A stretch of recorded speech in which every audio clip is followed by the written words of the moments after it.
너희에게 있을지어다. 형제들아, 우리가 너희를 위하여 항상 하나님께 감사할지니 이것이 당연함은 너희의 믿음이 더욱 자라고 너희가 다 각기 서로 사랑함이 풍성하니 그러므로 너희가 견디고 있는 모든 박해와 환난 중에서 너희 인내와 믿음으로 말미암아 하나님의 여러 교회에서 우리가 친히 자랑하노라.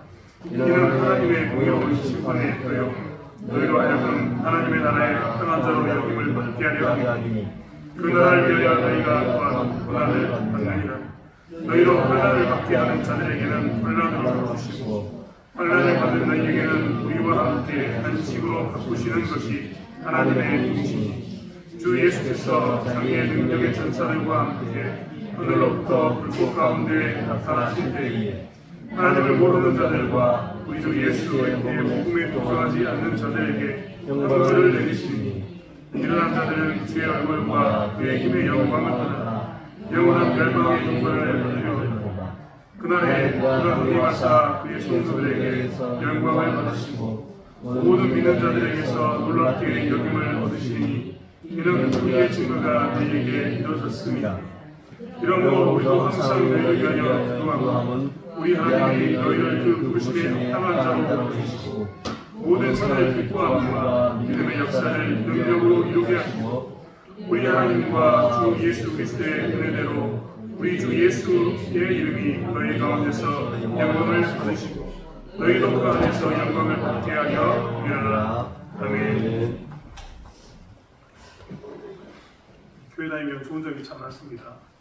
정말 많죠. 표현할 수 없는 좋은 점이 많아서 교회 다니라고 강권하고 싶습니다. 저도 자녀가 있는 아버지, 제 만약에 교회 다니는 게 좋지 않다면 저는 아마 이 자리에 없을 뿐만 아니라 아들을 막아 세웠을 겁니다. 절대 그 길은 가서는 안 된다. 우리가 과거에 그렇지 않습니까? 부모로서 어떤 때는 잘못하고 잘못된 판단 가운데서 살다 보니까 우리같이 살지 않게 하기 위해서 공부해라 하는 것처럼 만약 우리 인생이 살아봤는데 잘못됐다면 절대 이 길 오지 말라고 채찍질하면서도 못 오게 했을 겁니다. 그래서 저는 개인적으로 제 자녀들이 정말 예수를 잘 믿고 예수 위에 목숨을 건다면 저는 우리 아이들에게 박수를 쳐줄 용기가 있습니다. 정말 안타깝겠지만 늘 그렇듯이 하나님께서 그의 생명을 취하여 가신다고 해도 아니 거꾸로 이야기해서 그가 나는 예수를 위해서 내 목숨을 내놓겠소 하고 저에게 큰 소리 친다고 해도 저는 잘했다 그럴 겁니다. 왜냐하면 예수를 믿는 것이 그만큼 복되고 예수 위해 사는 것이 그만큼 좋고 즐겁기 때문입니다. 그 이상 값어치 있는 일을 제가 발견해보지 못했기 때문입니다. 그렇기 때문에 만약에 우리 자녀들이 나는 죽는 한에서도 그 길을 가겠노라고 이야기하면 저는 잘했다라고 박수 쳐주었을 것 같습니다. 지난 시간에도 제가 조 마리아라고 안중근 의사의 어머니에 대해서 이야기했는데 그 어머니가 아들이 독립운동을 할 때 너는 거기서 죽어라 라고 이야기했던 것을 말씀드린 적이 있습니다. 독립운동을 하는 아들이 너무나 자랑스러워서 배신하지 말고 죽으라고 이야기할 만큼 그의 어머니는 그렇게 아들에게 박수를 치면서 그 길을 가라고 했는데 저 또한 분명히 그럴 것 같습니다. 그만큼 좋으니까 그렇습니다. 그렇다면 예수 믿고 나면 다 좋으냐? 진짜 좋으냐? 이것이 우리에게 문제입니다. 제가 웃고 있는 이유는 제가 이야기를 할 때마다 저에게 상담을 했던 수많은 사람들, 제가 만났던 수많은 사람들이 제일 안타까웠던 했던 것을 기억하고 있기 때문입니다. 교회 다니면서 사람들이 제일 안타까워했던 것, 교회에 늦게 오면 늦게 올수록 예수 믿으니까 너무 좋은데 목사님 내가 이거는 진짜 내가 아쉽습니다 하는 그게 딱 하나가 있습니다. 그게 뭔지 아십니까? 술, 담배의 문제입니다. 목사님 일 끝나고 정말 이 동료들하고 술 한잔 먹는 게 소원이었는데 맥주 한잔 마시는 게 소원이었는데 그걸 끊어야 됩니까? 저기 묻는 사람이 정말 많습니다. 예수 믿고 난 후에 이제 뭔가 자기가 인생을 새로 살아가면서 좋은 게 너무 많으니까 내가 진짜 예수 믿고 살아야겠다라고 이야기했는데 그 정말 땀 흘리고 먹었던 그 맥주 한 잔 그리고 고단 일 끝나고 난 다음에 그 동료들과 함께 나눴던 소주 삼겹살에 소주 먹었던 그 한 잔이 그립다고 저에게 이야기한 사람들이 있었습니다. 제가 웃어서는 안 되는데 그래서 웃었습니다. 그 이야기를 듣고 있으면 그들의 마음도 한편으로 이해가 됩니다. 그렇지 않습니까? 저도 개인적으로 탄산음료를 굉장히 좋아합니다. 콜라, 사이다 이런 음료 굉장히 좋아합니다. 왜? 그렇지 않습니까? 정말 열심히 하고 난 다음에 그 한 잔 탁 먹으면 그냥 시원하지 않습니까? 남이 여기 있는 우리 청년들 젊으신 분들 계시는데 아이스 아메리카노 이런 거 좋아하는 사람 있을 겁니다. 뜨거운 거 안 마십니다. 시원하게 커피 한잔 탁 마시면 정말 표현이 좀 죄송합니다. 맛깔나지 않습니까? 그런데 그것을 못한다고 생각해 보십시오. 얼마나 안타깝겠습니까? 그래서 저에게 묻는 사람들이 있습니다. 목사님 그거 안 하면 안 되겠죠? 정말 그것만 해주면 하면 안 되겠습니까? 라고 묻는 사람이 있습니다. 지금도 생각해보면 그분이 생각나서 정말 웃음이 납니다. 그런데요, 사실 우리는 예수 믿으면서 정말 좋은 게 많아서 그 길을 가고자 하는 마음도 많이 생기지만 반면에 어떤 때는 이런 마음이 생깁니다. 내가 좋아했던 것을 내려놓아야 됩니다. 정말 내가 정말 좋아하는 것들을 좀 끊어야 되냐.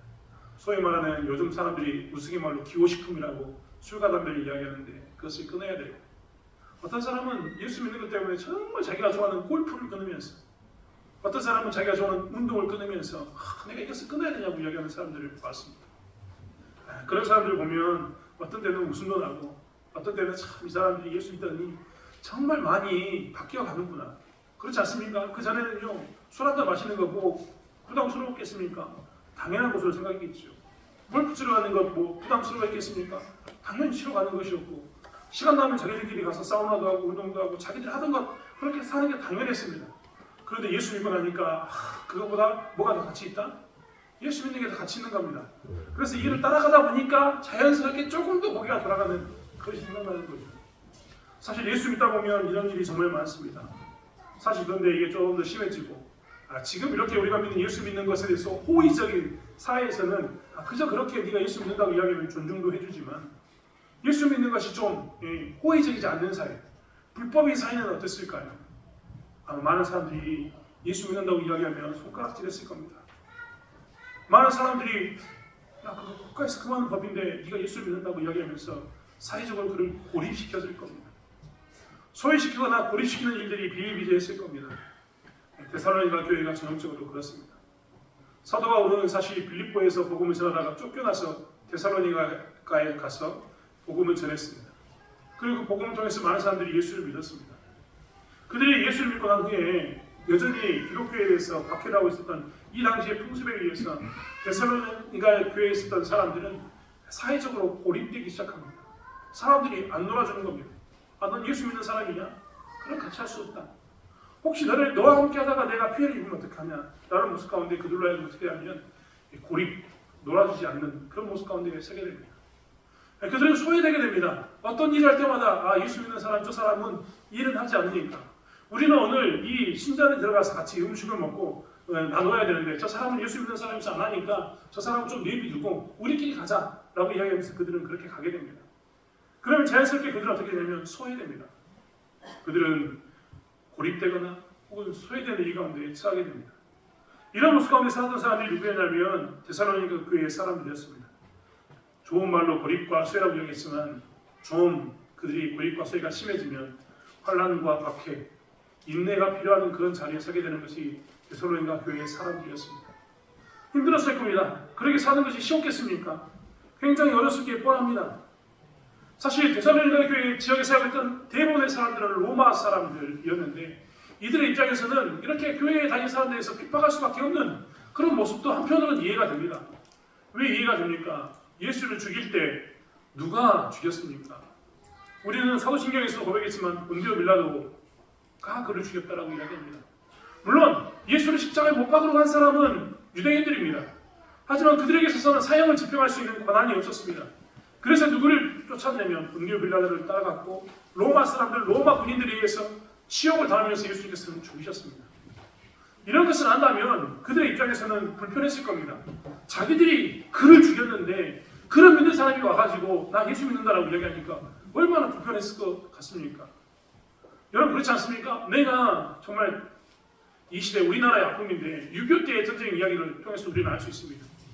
6.25 때요 우리는 정말 죄송합니다. 표현이 거칠어서 공산주의를 따르는 빨갱이라고 했던 사람과 국군을 따르고 있던 이 사람들이 있었습니다. 그런데 한 마을에 어떤 마을은요 두 집단이 동시에 존재하는 마을이 있습니다. 6.25 때는 분명히 이들이 경찰관이나 군인의 가족을 박해했습니다. 죽였습니다. 그리고 그 다음에 6.25가 끝나고 나니까 이들이 또 어떻게 하냐면 이 빨갱이라고 하면 이 사람들을 또 잡아서 죽이거나 그랬습니다. 이렇게 살다 보면 마을이 어떻게 됩니까? 서로 왼수가 됩니다. 같은 마을에 살지만요, 이들은 같이 섞일 수 없는 그런 존재가 되어버리는 겁니다.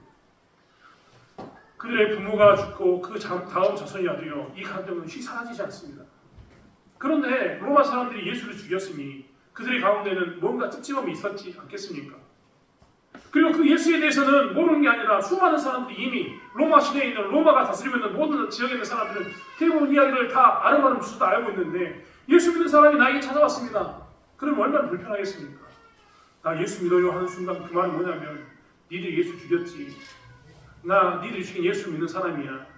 라는 말이 되는 겁니다. 그래서 로마 사람들은요, 이 예수 믿는 사람들을 박해했습니다. 그뿐만 아닙니다. 또 건수가 하나 더 있었지 않습니까? 예수 믿는 사람은요, 예수만을 주로 고백했습니다. 로마 사람들은 로마의 황제를 주로 고백해야 되는데 예수 믿는 사람은 예수를 주로 고백하니까 그들이 그것을 빌며 삼아서 박해했습니다. 야, 우리의 주는 오직 황제밖에 없는데, 시저밖에 없는데 너희들이 예수를 주로 고백하는 거 보니까 너는 우리 황제를 인정하지 않는다. 로마에 살고 있는데 우리의 황제를 인정하지 않고 다른 나라의 황제를 인정하는 것, 다른 사람을 주로 인정하는 것은 이 반역이 아니냐라고 이야기해서 그들을 괴롭혔습니다. 그래서 사실 데살로니가에 살고 있었던, 로마 시대에 살고 있었던 수많은 그리스도인들은 엄청나게 박해 가운데 있었습니다. 소위와 고립을 뛰어넘어서 박해와 환난 가운데 있었던 게 그들의 모습입니다. 이럴 때 이런 갈등 가운데 있는 이 사람들에게 우리는 뭐라고 편지를 써야 될까요? 우리는 그들을 뭘로 위로해야 될까요? 그들에게 우리는 어떤 말을 권면해 줘야 될까요? 사도 바울 입장에서도 참 이런 일은 가슴 아픈 일이었을 겁니다. 그들이 뭐라고 이야기해 줄까라는 고민 가운데 있는 그에게 하나님께서는 데살로니가 후서를 쓰게 했습니다. 데살로니가 전서는 디모데를 통해서 먼저 보냈고 그 다음에 또 다른 이야기를 듣고 사도 바울은 하나님께서 주시는 음성 가운데서 편지를 씁니다. 그리고 이렇게 갈등 가운데에서도 박해를 받고 환난을 받고 소외와 고립 가운데서 점점점 주류 사회에서 멀어져가는 그들, 점점점 주류 사회에 있는 많은 사람들은, 대다수의 사람들은 예수 믿는 것 때문에 나를 떠나서 그들을 구박하고 있고 그들을 고립시키는 그런 가운데 있는 그들에게, 고립당하고 있는 그들에게, 소외받고 있는 그들에게, 예수 믿는 것 때문에 쉽게 섞이지 못하는 그들에게, 예수 믿는 것 때문에 박해받고 있는 그들에게 편지를 쓰면서 너희들이 이러한 때는 이것을 조심해야 된다라고 이야기합니다. 그 첫 번째가 무엇이냐면 너희들은 고난에 대해서 자랑으로 여겨라 합니다. 여러분, 고난이 자랑이겠습니까? 데살로니가 후서 1장 4절의 말씀에 보면 이렇게 기록되어 있습니다. 그러므로 너희가 견디고 있는 모든 박해와 환난 중에서 너희 인내와 믿음으로 말미암아 하나님의 여러 교회에서 우리가 친히 자랑하노라. 그들은 뭐라고 얘기하냐면 너희들의 그것은 자랑거리지 부끄러움이 아니다. 우리는 오히려 교회에서 너희들을 자랑하고 있다라고 이야기합니다. 그 말을 뒤집어서 이야기하면 편지 가운데 우리는 너희들 자랑으로 여겨 이 말은 무엇이냐면 고난 가운데 갈등 가운데 있는 너희들은 그것을 좀 자랑으로 얘기했으면 좋겠어. 너희들이 지금 세상 사람들 너희들을 박해하고 너희들 힘들게 만들고 너희들을 지들끼리 놀면서 너는 예수 믿는 사람이니까 저리 가라고 소외하거나 고립되는 그런 가운데 너희들이 놓여있지라도 너희는 오히려 그 소외되고 고립되는 자리에서 왜 나만 소외시키냐, 나만 왜 고립당해야 되냐라고 이야기하지 말고 그것을 뭐라고 이야기하냐면 자랑으로 여겨라 라고 이야기하고 있습니다. 도대체 이게 자랑이 될까요? 고난이 자랑이라고 말하는 그 자체도 사실 이해가 잘 되지 않습니다. 하지만 곰곰이 생각해보면 고난이 자랑인 때가 있습니다. 어떤 때가 고난이 자랑이 될까요? 갈릴레가 지동서를 부인하고 천동서를 부인하고 지동서를 주장했습니다. 이 말은 뭐냐면 그 전까지는 다 지구를 중심으로 태양이 돈다고 생각했는데 이 갈릴레가 처음으로 아니 지구가 도는 거지 태양이 도는 게 아니야 라고 이야기할 겁니다. 당시 사람들은 이 갈릴레를 미친 사람 취급을 했습니다. 그렇지 않습니까? 지금이야 우리가 과학이 발달해서 이 지구가 돈다고 알고 있지 않습니까? 그런데 이 지구가 돈다고 이야기하고 지구가 둥그렇다고 이야기하고 지구가 태양을 돈다고 이야기하면 말이 되겠습니까? 그런데요, 갈릴레는 마지막까지 뭐라고 얘기하냐면 그래도 지구는 돈다라고 이야기합니다. 이 그래도 지구는 돈다라고 던졌던 갈릴레의 심정이 좀 이해가 되십니까? 우리는 그 사람을 비웃지 않습니다. 고난 가운데 어려운 가운데 있으면서도 끝까지 그래도 지구는 돈다라고 이야기했던 그에게 박수를 칩니다. 왜입니까? 진리를 쫓아가는 삶을 살았기 때문에 박수 쳐주는 겁니다. 사실 예수를 믿는 것 곰곰이 생각해보면요, 예수를 믿으면서 생기는 이 고난은요 진심과 진리를 쫓아가는 것이기 때문에 자랑스러운 겁니다.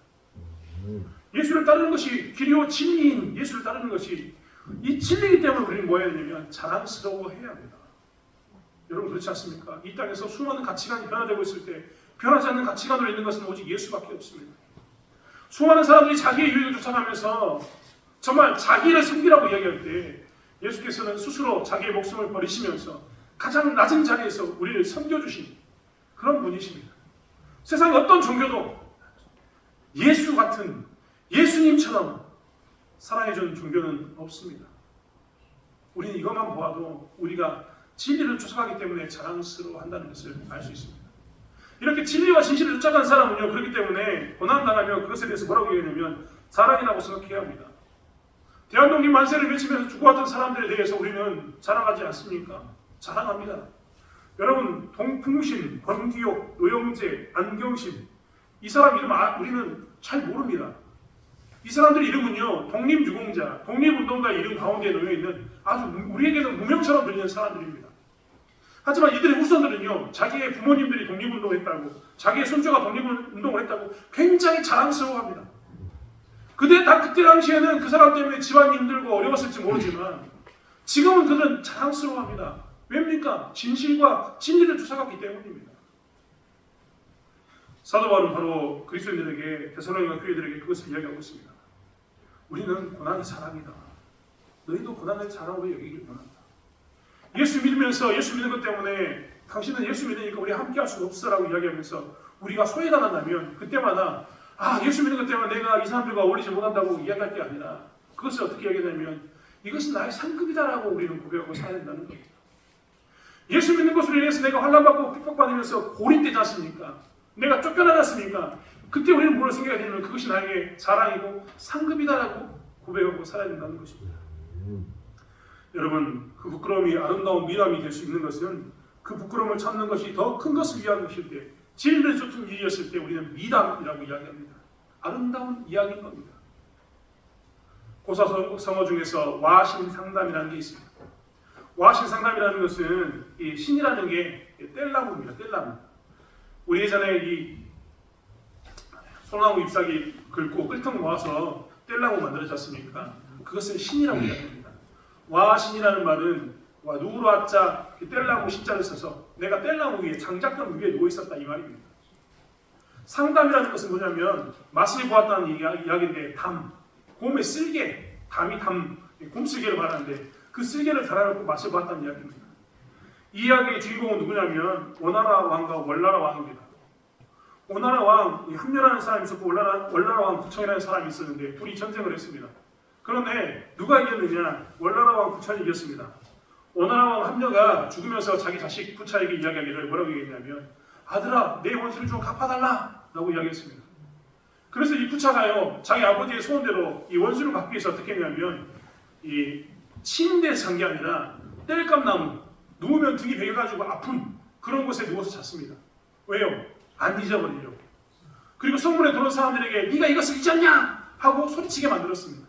안 잊어버리려고. 시간이 지나서 그의 부차는 어떻게 됐냐? 월나라와 전쟁 가운데서 승리하게 됩니다. 그리고 그의 아버지 죽였던 부천을 데려다가 어떻게 하냐면 자기 집안의 노예로 삼습니다. 말 키우는 마음으로 삼아서 노예로 삼습니다. 이제 이 부천은 노예로 살면서 어떻게 하느냐? 온갖 정성을 다해서 이 부차를 섬겼습니다. 부차가 열심히 그 월나라 왕이었던 부천이 자기를 섬기는 것을 보고 나중에 마음이 터져가지고 이 부천을 살려줍니다. 부천을 살려주니까 이 부천은 자기 나라 다시 월나라로 찾아가서 어떻게 했냐면 이제 곰쓸개를 머리맡에 달아놨습니다. 그리고 이집 때쯤 되면 곰쓸개를 입으로 빨았습니다. 내가 이 부차에게 가서 치욕을 당했던 것을 그래서 생각했던 겁니다. 그게 상담입니다. 그래서 두 사람의 이야기를 통해서 와신상담, 서로 아주 잊어버리지 않고 그것을 끝까지 참아서 견뎌내고 난 후에 결과를 이룬 것을 이야기합니다. 우리는 지금도요 와신상담이라는 말을 씁니다. 지금의 고난을 견뎌내고 어떻게 하고요? 승리를 위해서라면 지금의 고난을 견뎌내는 것을 와신상담이라고 이야기합니다. 지금 내가 좀 힘들지만 이것이 나중에 어떻게 된다고요? 결과가 좋음으로 해서 미담이 될 것을 기대하면서 이런 말을 쓰는 겁니다. 예수 믿는 우리들도요 사실 이런 모습 가운데 서 있어야 합니다. 여러분 우리가 진리를 쫓아가는 자리에서 이 진리를 쫓아가는 그 순간에는요 어떤 때는 와신, 즉 나무 위에 잔 것처럼 불편할 때가 있습니다. 어떤 때는 상담, 쓰디쓴 맛을 봐야 되는 그런 자리에 놓일 때도 있습니다. 하지만 그 시간이 끝나면요, 반드시 뭐가 오냐면 하나님께서 주시는 그 상, 하나님께서 주시는 그 멸류관이 우리에게 기다리고 있습니다. 우리의 결과는 나쁜 곳을 끝나는 게 아니라 진리를 쫓아가기 때문에 반드시 사람들이 그 사람이 그렇게 그 예수를 믿었어, 그 사람이 진리를 위해서 그렇게 목숨을 걸었어라고 이야기하는 그 미담으로 우리의 이야기가 남게 된다는 것입니다. 그렇기 때문에 지금 우리의 고난에 대해서 우리는 뭐라고 생각되느냐? 자랑으로 여기고 살아야 되는 겁니다. 사랑하는 성도 여러분, 예수 믿는 것 때문에 고립되고 소외된다면 기뻐하십시오. 자랑으로 여기십시오. 예수 믿는 것 때문에 내 몸이 좀 더 피곤해지고 내가 직장에서 혹은 사회에서 좀 더 어려움을 경험했다. 그러면 그때마다 뭐라고 이야기하냐면 내가 예수님 때문에 이만큼 더 자랑거리가 생겼다라고 고백하는 저와 여러분이 되길 원합니다. 하나님께서는 그러기 위해서 우리에게 이 고난을 주셨기 때문입니다.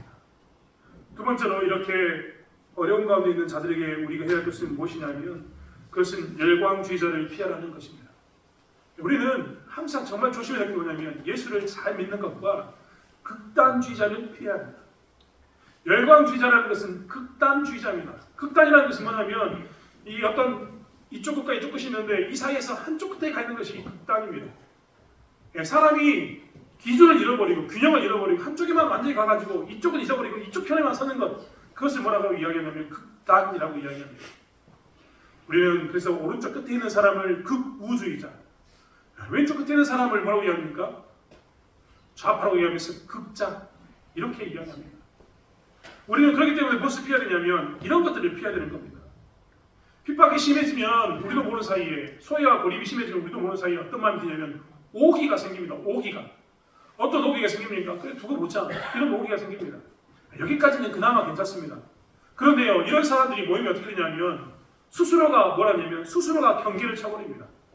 이렇게 이야기하는 거죠. 니들이 나를 보낸 게 아니라 내가 너희를 보냈다 라고 이야기하면서 경계를 쳐버립니다. 사실 우리는 이것을 정말 조심해야 됩니다.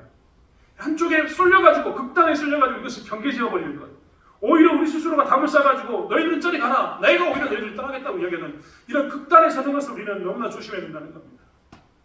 제사랑이가 교회에는요 열광주의자들이 있었는데 이 열광주의자들은 뭐라고 얘기했냐면 철저하게 세상을 버리면서 우리끼리 살자라고 이야기합니다. 심지어는 데살로니가 후서 2장 2절에 뭐라고 그들은 이야기했냐면 이렇게 이야기했습니다. 영으로나 또는 말로나 또는 우리에게서 받았다는 편지로나 주의 날이 이르렀다고 해서 쉽게 마음이 흔들리거나 두려워하거나 하지 말아야 한다는 것이라.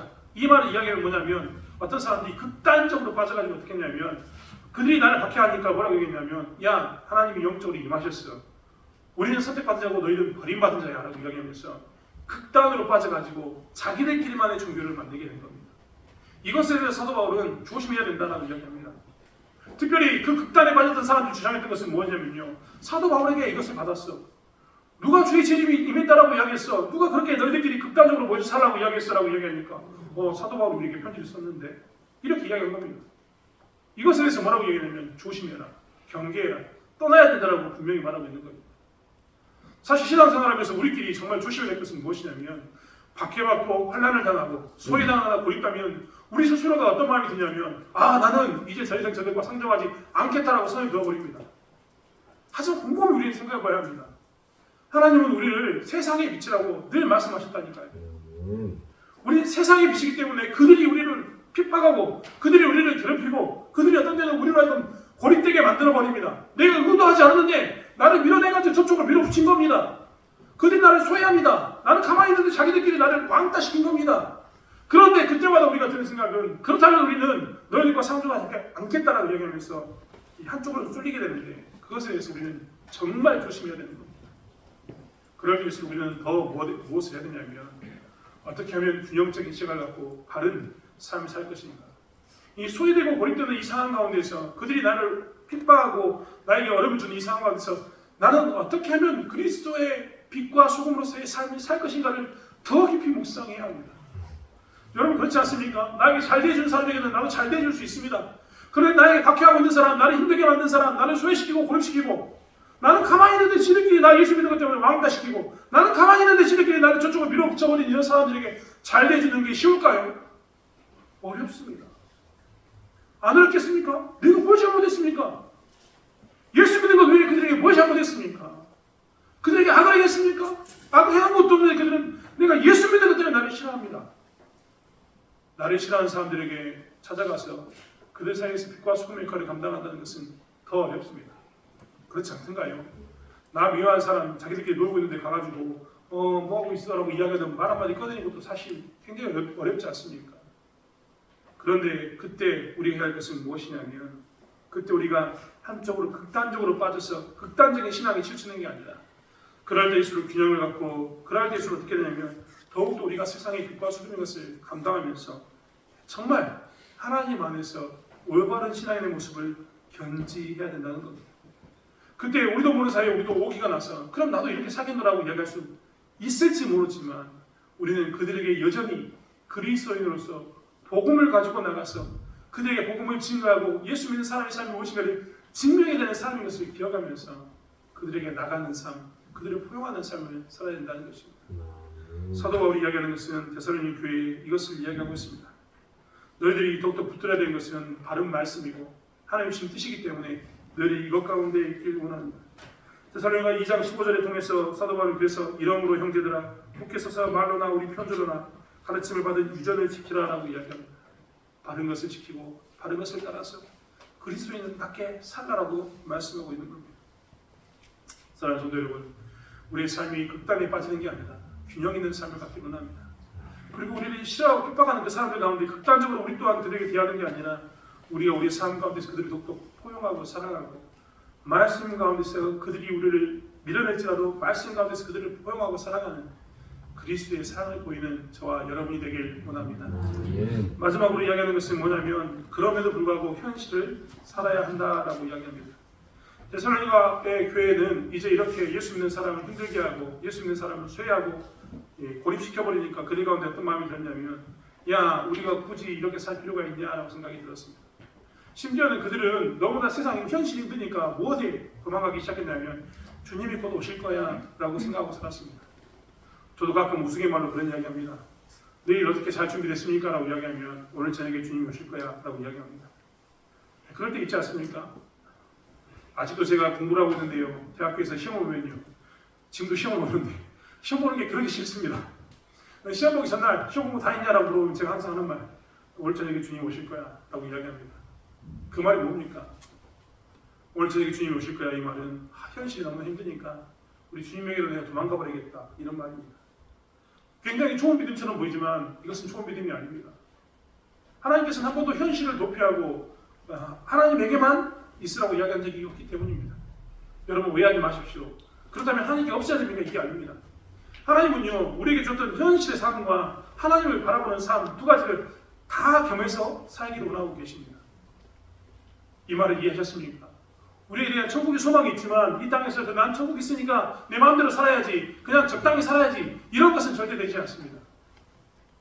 많은 사람들이 예수 믿으면서도요 그런 생각하는 사람이 정말 많습니다.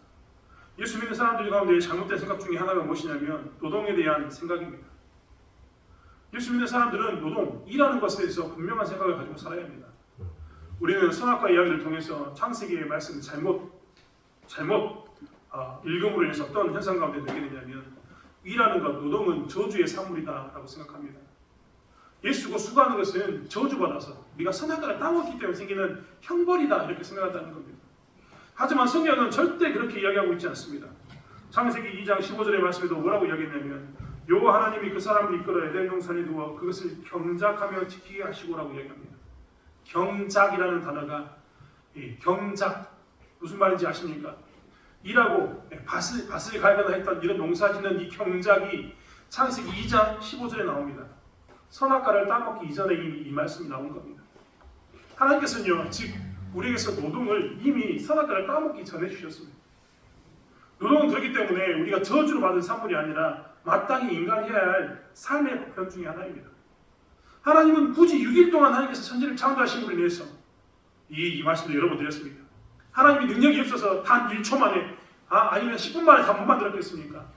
하나님 능력이 없어서 내가 오늘은 이것을 만들고 내가 힘을 다했으니까 내일 다시 만들어야지 하고 이틀, 3일, 4일, 5일, 6일을 거쳐서 천지를 창조했겠습니까? 그런 하나님이면 전능하신 하나님이 아니신 거죠. 전능하신 하나님이라면요, 말 한마디로 이미 다 끝낼 수 있었습니다. 그런데 굳이 6일 동안 우리에게 보여주셨던 이유는 뭐냐면 7일, 하나님 주셨던 안식일 때문입니다. 인간에게 삶은 인간은 6일 동안 일하고 7일째 안식하고 하나님이 기억하는 것이 옳다라는 것을 보이기 위해서입니다. 주 5일째가 되니까 너무 좋습니다. 너무 좋죠. 주 4일째 한다고 또 이야기합니다. 하지만요, 인생은요, 주 6일째를 살아야 합니다. 하나님께 그렇게 정한 법이기 때문에 그렇습니다. 이렇게 살고 주의를 지키며 사는 것이 사람 보기에, 하나님 보시기에 사람에게는 가장 좋은 인생의 패턴인 겁니다. 그렇기 때문에 하나님께서 이렇게 보여주신 겁니다. 그런 것처럼 경작을 짓는 것도 우리에게 있어서는 저주의 산물이 아니라 하나님 주신 축복의 산물인 겁니다. 노동은 그렇기 때문에 늘 이야기하는 것처럼 저주의 산물이 아니라 축복의 산물이라는 것을 기억하면서 우리는 살아야 합니다. 즉 일을 할 때마다 우리는 아이고 선악과만 안 따먹었으면 내가 이 땅을 흘리지 않았을 텐데 이런 게 아니라 하나님께서 나에게 땅을 주시고 에덴 동산을 만드시고 경작하게 하셨고 6일 동안 일하게 하시고 하루를 안식일로 지키는 것을 하나님이 기억해 하시는 것을 나의 인생의 이 근본으로 삼았구나라고 고백하면서 사는 것이 인생의 본분이어야 합니다. 그런데 데살로니가 교회는 그것을 피해버린 겁니다. 데살로니가후서 3장 11절에 보면 이렇게 이야기합니다. 우리가 들은즉 너희 가운데 규모 없이 행하여 도무지 일하지 아니하고 일만 만드는 자들이 있다. 즉 그들은 현실이 너무 힘드니까 피해버린 겁니다. 주님이 내려오실 거야. 주님이 내려오실 거야. 주님이 곧 오시는데 내가 뭐하러 일하겠어. 주님 오시면 다 끝이야. 이렇게 생각했던 겁니다. 환난과 핍박 가운데 그들은 이런 모습으로 현실을 도피하고 어디로 피해버리냐면 재림이라는 그 곳으로 도망갔습니다. 여러분 이게 좋은 신앙일까요? 사실 이게 좋은 신앙은 절대 아닙니다. 제가 고등학교 때 공부하기 싫다고 공부를 안 한 적이 있습니다. 부끄러운 이야기지만 제가 제 책을 화장실에 던져버리고 공부하지 않는다고 큰소리 칠 때가 있었습니다. 이번에 가족 모임 때 잠깐 그 이야기가 나왔는데 제가 처음으로 가족에게 후회한다 라고 이야기했습니다. 안 믿기시겠지만 나름 똑똑한 사람이었습니다. 중학교 때까지. 고등학교 1학년 때 중3 겨울방학 때 모두 다 책도 버리고 공부 안 한다고 공부와의 단절을 선포했습니다. 아버지에게 죽도록 맞고 아버지께서 한 말씀 하셨습니다. 이제 이 아이는 공부시키지 마라. 그래서 정말 저는 자유했습니다. 진짜 공부 안 했거든요. 정말 편하게 살았습니다.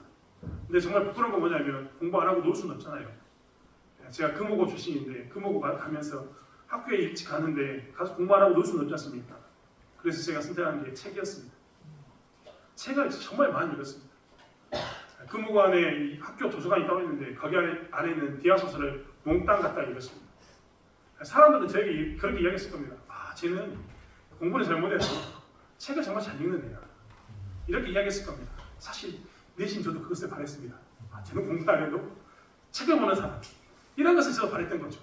그래서 저는 책으로 열심히 도망갔습니다. 지금 생각해보면요. 그거는요. 제가 책으로 도망간 겁니다. 책을 좋아서가 아니라 책으로 도망간 거죠. 공부하기 싫어서 책으로 도망간 겁니다. 부인할 수 없는 사실입니다. 지금은 후회가 됩니다. 그때 내가 학생의 몸이었던 공부에 집중할 거예요. 책으로 도망갔다라고 이야기합니다. 여러분 예수 믿는 사람이요. 현실의 삶을 하나님이 주셨던 이 현실을 버리고 힘드니까 예수 이름을 핑계대면서 재림을 쫓아가는 것 종말만 바라보고 있는 것은요. 도망간 겁니다. 좋은 신앙이 절대 아닙니다. 그렇게 있어서는 훗날 시간 지나면 후회할 인생이 될 뿐입니다. 하나님 우리에게 주셨던 시간들을 허비하는 거고 낭비한 겁니다. 우리 인생을 하나님께서 계획했던 자리에서 떠나게 해서 다른 곳에 있게 만드는 그런 일을 행하는 것이 이렇게 하나님의 뜻을 피해서 하나님의 이름을 팔면서 도망가는 그런 행위들입니다. 데살로니가 교회가 전형적으로 이런 행위들을 하고 산 겁니다. 현실이 힘드니까 현실은 회피해버리고 차라리 내가 재림을 기다리겠다. 주님이 곧 오시겠다라고만 생각하면서 모든 것을 포기해버린 겁니다. 사랑하는 성도 여러분, 우리는 사실 이런 것들을 정말 조심해야 합니다. 내 인생이 힘들고 어려울 때, 예수 믿는 것 때문에 힘들고 어려울 때, 예수 믿는 것 때문에 소외되고 고립될 때 내가 예수 이름을 팔면서 하나님의 이름을 팔면서 모든 것을 포기하고 도망가 버리는 것은 하나님의 뜻이 절대 아니기 때문입니다. 그러기에 사도 바울은 이야기합니다. 규모 없이 행하여 도무지 일하지도 아니하고 일을 만드는 자들에 대해서 경고하는 겁니다. 너희들이 아무리 힘들어도 일을 만들지 말고 정말 하나님의 뜻 가운데서 규모 있게 즉 계획적으로 일하는 삶을 살아라. 쭉 6일 동안 하나님께서 너희들에게 일하는 날을 주었으니 그 일에 충성하면서 안식일을 기억하고 하나님을 기억하는 삶을 살아라라고 말씀하고 있는 겁니다. 사랑하는 성도 여러분, 우리 또한 그렇기 때문에 현실을 살아야 함을 꼭 기억하고 살아야 합니다. 회피가 아니라 직접적으로 부딪히는 그 삶을 살아야 되는 겁니다. 현실이 비록 나를 힘들게 하고 어렵게 만들고 나를 소외시키고 고립시키는 그런 상황에 놓여 있을지라도 우리는 그것 가운데 담대히 뛰어들어서 부딪히는 삶, 그 부딪히는 삶을 살아야 된다는 것입니다. 그것이 신자의 삶입니다. 오늘 사도 바울은 이렇게 데살로니가 교회에 세 가지 것을 당부합니다. 너희들이 참 힘들고 어려운 시기에 살고 있는데 정말 너희들이 기억할 것은 너희들이 당하고 있는 고난은 부끄러운 게 아니야. 자랑이야. 그러니까 너희들이 지금 이 자랑에 대해서 미담으로 생각하고 아름다운 것으로 생각하고 너희들이 이 고난을 잘 이겨내길 원한다라고 이야기합니다. 그리고 또다시 이야기하는 것은 무엇이냐면 너희들이 그렇게 고난한 것에 살면서 자랑으로 여길 뿐만 아니라 너희들이 그 가운데 정말 조심해야 될 것은 한쪽에 극단으로 빠지는 것을 정말 조심해야 된다라고 이야기합니다. 세상에 동떨어져서 그 사람들을 아주 턱무시하면서 그들과 떠나 사는 이런 것을 조심하라고 이야기합니다. 그리고 마지막으로 이야기하는 것은 현실을 직시하라고, 도피하지 말라고 우리에게 말씀하고 있는 것을 보게 됩니다. 사랑하는 성도 여러분, 우리는 어떻게 살고 있을까요? 어떻게 살아야 할까요? 예수 믿으면 좋은 것도 참 많지만 어려움이 찾아오는 것도 당연한 겁니다. 예수 믿는 것 때문에 어떤 때는 이렇게 소외되고 고립되는 그런 경우가 있을 때가 정말 존재합니다. 하지만 그때마다 우리는 꼭 기억해야 합니다. 그때 우리의 모습은 하나님께 자랑이 되고 나에게는 미담이 되는 시간입니다. 그때 우리는 한쪽에 있는 극단으로 치우칠 게 아니라 균형 있는 신앙을 가지고 그들을 용서하고 포용하는 삶을 살아야 되는 신자의 삶을 살아야 된다는 것, 더욱더 신자의 삶을 살아야 되는 것을 기억해야 합니다. 그리고 그럴 때마다 하나님 앞에 도피하는 게 아니다. 여러분 오해하지 마십시오. 잘못된 모습으로 도피하는 게 아니라 현실을 직시하면서 말씀 가운데 살아야 된다는 것을 놓치지 않는 저와 여러분이 되기를 원합니다. 이번 한 주간도 그런 승리의 삶을 살아가는 귀한 한 주간이 되는 저와 여러분이 되길 원합니다. 기도하겠습니다. 하나님의 공의와 심판은 언젠가 나타날 것입니다. 하지만 아버지 하나님, 아직은 나타나지 않는 시대를 살고 있는 우리들에게 있어서는 가끔 그것이 원망이 되기도 하고 불평이 되기도 합니다. 이렇게까지 내가 혼란을 받고 이렇게까지 내가 핍박을 받고 내가 아무 잘못한 것도 없는데 예수 때문에 이렇게 소외받고 고립받는 것, 고립당하는 것 내가 참아야 되는가 라고 우리 스스로가 아버지 하나님 원망스러울 때가 얼마나 많은지 모르겠습니다. 하지만 아버지 하나님, 우리가 더욱더 일할 때일수록 깨어있게 하나님 붙잡아 주시기 원합니다. 특별히 예수를 믿으면서 당하는 수많은 이런 환난과 핍박, 소외와 고립 가운데 있을 때 이것이 나의 사랑이고 하나님의 사랑이며 나에게는 미담인 것을 고백하며 살 수 있도록 붙잡아 주실 줄 믿습니다. 나에게 찾아오는 수많은 문제 가운데 있었을 때 내가 극단에 빠지는 것이 아니라 균형 잡힌 신앙, 하나님의 말씀 가운데 더욱더 집중하여서 균형 있는 신앙을 살 수 있도록 늘 사용해 주실 줄 믿습니다. 하나님, 현실을 직시함으로 6일을 허락하신 하나님의 뜻 가운데 순종하여서 6일에 충성하며 현실을 살아가는 저희 인생 될 수 있도록 붙잡아 주실 줄 믿습니다. 감사드리며 예수님의 이름으로 기도드렸습니다. 아멘.